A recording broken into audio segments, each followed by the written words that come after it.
अस्सलाम वालेकुम। जावा के पहले ट्यूटोरियल में आपको खुश आमदीद कहता हूँ और आज के इस ट्यूटोरियल में हम लोग देखेंगे कि जावा का इंट्रोडक्शन क्या है और कुछ मज़ीद इम्पोर्टेंट चीज़ों को हम लोग डिस्कस करेंगे।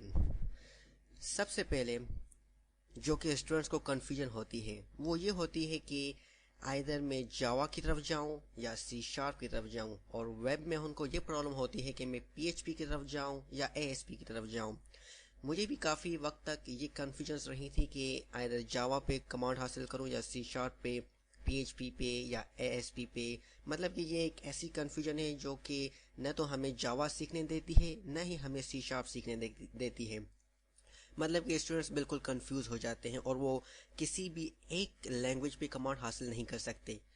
तो सबसे पहले मैं आपका वो कॉन्सेप्ट क्लियर करना चाहता हूँ और उसके बाद ही हम अपनी लैंग्वेज के इंट्रो की तरफ बढ़ेंगे। यहाँ पर ये चार्ट देखें, यहाँ पर जावा सबसे टॉप पे जा रही है। ये देखें, जावा सबसे टॉप पे है और वेब की तरफ में पीएचपी टॉप पे जा रही है, और सी शार्प आप देखें उसकी ये जो है व्हाट इज पॉपुलैरिटी है। इससे हम ये अंदाज़ा लगा सकते हैं कि हमारे लिए कौन सी लैंग्वेज ज़्यादा इम्पोर्टेंट है। ये 2013 की इमेज है। आइए 2014 की देखते हैं और ये देखें टॉप 10 प्रीफर्ड लैंग्वेजेस जो कि जनवरी में 2014 में थी। जावा यहाँ पर भी टॉप पे जा रही है एंड सेकंड पे सी शार्प पे हमारी।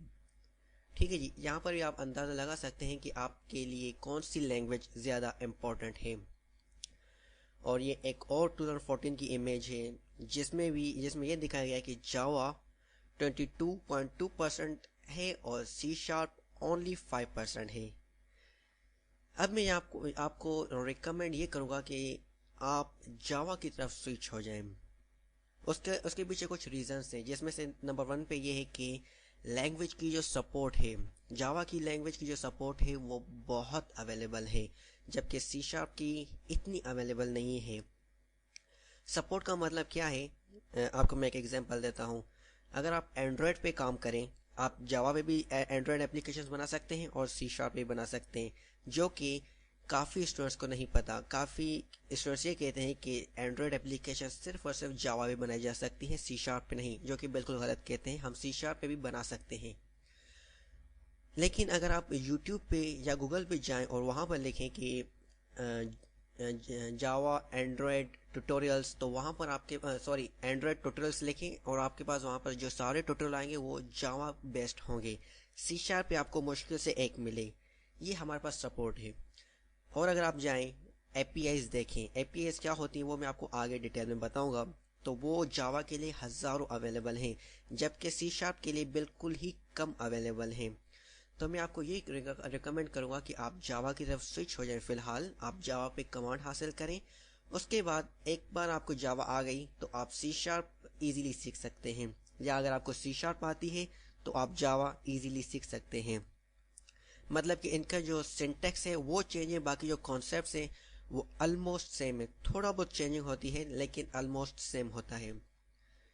आई होप कि आप अब अपनी लैंग्वेज स्विच कर सकते हैं, जो कि आपको इस वक्त अभी अगर आप जावा पे आना चाहते हैं तो ये रहा जावा का ट्यूटोरियल, और अगर आप सी शार्प पे जाना चाहते हैं तो आप प्लीज़ वेट करें, या किसी और यूट्यूब पे आपको और बहुत सारे मिल जाएंगे। ओके जी, Java is a high level object oriented programming language. यहाँ पर जो वर्ड ऑब्जेक्ट ओरिएंटेड यूज हुआ है इसको फिलहाल आप भूल जाएं। ये मैं आपको आगे डिटेल में बताऊंगा कि ऑब्जेक्ट ओरिएंटेड क्या होता है।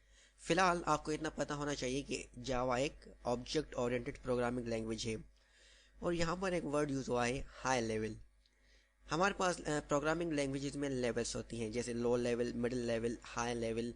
तो हाई लेवल लैंग्वेज वो होती है जो कि हम ह्यूमंस के लिए समझने में बिल्कुल इजी होती है। मतलब कि इसका जो सारा कोड है वो इंग्लिश लैंग्वेज में होता है, जो कि हम इजीली समझ सकते हैं, और कंप्यूटर वो नहीं समझ सकता। कंप्यूटर हमारी कौन सी लैंग्वेज समझता है? बाइनरी लैंग्वेज और मशीन कोड, और वो कोड है वंस एंड जीरो। अगर आप कंप्यूटर सिस्टम्स के बैकग्राउंड से हैं तो आपको ये चीज़ पता होगी। जावा सन माइक्रो सिस्टम्स ने डेवलप की थी 1995 में। जावा एक प्लेटफॉर्म इंडिपेंडेंट है। यहाँ पर प्लेटफॉर्म इंडिपेंडेंट की वजह से जावा इतनी फेमस हुई है। प्लेटफॉर्म इंडिपेंडेंट को मैं समझाने की कोशिश करता हूँ। अगर आपको सी प्लस प्लस के बारे में कुछ नॉलेज हो तो आपको पता होगा कि C plus plus platform dependent है, जबकि जावा प्लेटफॉर्म इंडिपेंडेंट है। प्लेटफॉर्म डिपेंडेंट का मतलब होता है कि अगर आप एक कोड विंडोज़ पे लिख रहे हैं, एक मशीन पे लिख रहे हैं, तो वो आपका वहीं पे चलेगा, आप उस कोड को दूसरी मशीन्स पे नहीं चला सकते। आई होप कि यू कैन अंडरस्टैंड। अगर मेरा एक प्रोग्राम है जो कि मैं अपने इस कंप्यूटर पे लिख रहा हूँ, और अगर मैं वही प्रोग्राम आपके कंप्यूटर पे चलाऊंगा तो वो नहीं चलेगा। जबकि जावा में हमारा जो कोड मैं एक कंप्यूटर में लिख रहा हूँ, वो उसको मैं दूसरे ऑपरेटिंग सिस्टम यानी लिनक्स यूनिक्स पे चला सकता हूँ इजीली, और आप सी प्लस प्लस में ऐसे नहीं कर सकते। और यही मतलब है प्लेटफॉर्म इंडिपेंडेंट का। ऑडियंस एंड रिक्वेस्ट, इस कोर्स के लिए आपको जो नॉलेज होनी चाहिए वो ये आपको पता होना चाहिए कि व्हाट इज़ प्रोग्रामिंग लैंग्वेज, मतलब कि प्रोग्रामिंग लैंग्वेज क्या है और कौन कौन सी हैं, और high level, middle level, low level languages क्या होती हैं। ये आप गूगल पे सर्च कर लें, और आपको इतना आपको नॉलेज होनी चाहिए कि यार प्रोग्रामिंग लैंग्वेज क्या होती है और ये हाई मिडिल लो लेवल का कॉन्सेप्ट क्या है, ये आपको पता होना चाहिए। और ये जो ट्यूटोरियल है बिगनर्स के लिए है।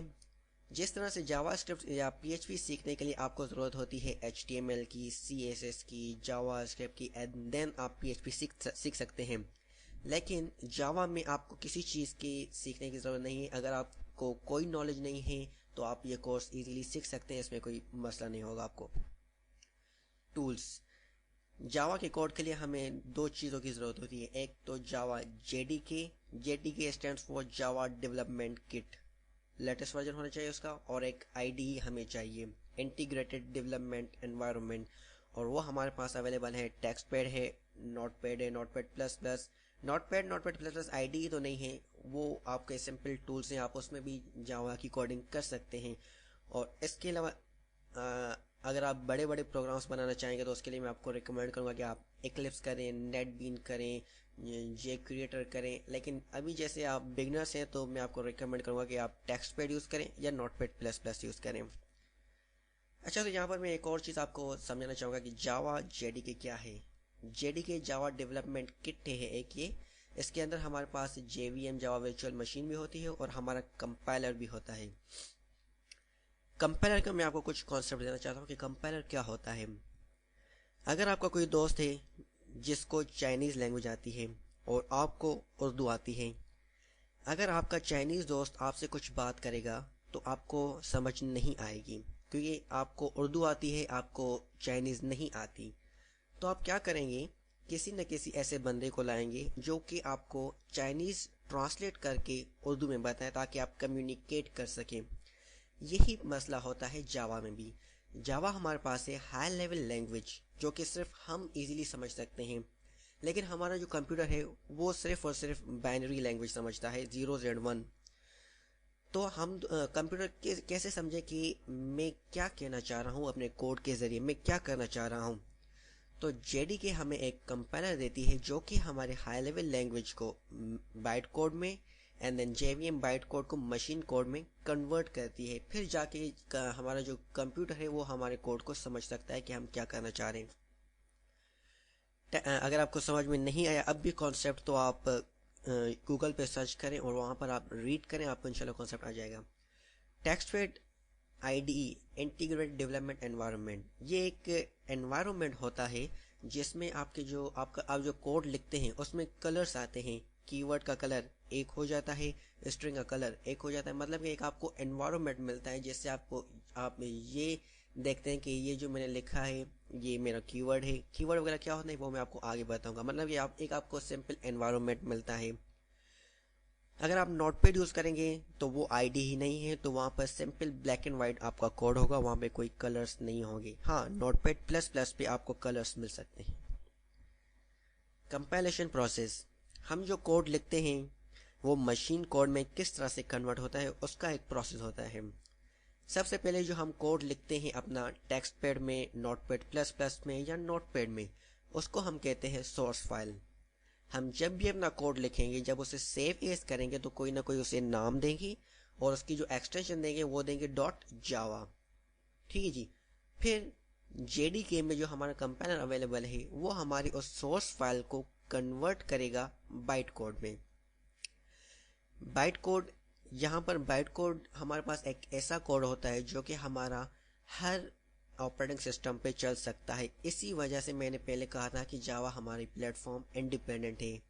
हमारा कोड डायरेक्टली मशीन कोड में कन्वर्ट नहीं हुआ, हमारा कोड पहले बाइट कोड में कन्वर्ट हुआ। सी प्लस प्लस में क्या होता है कि हमारा जो कोड है वो डायरेक्टली मशीन कोड में कन्वर्ट हो जाता है, इसलिए वो दूसरी ऑपरेटिंग सिस्टम्स पे नहीं चल सकता। फिर जेडी के अंदर एक जेवीएम होती है, जावा वर्चुअल मशीन।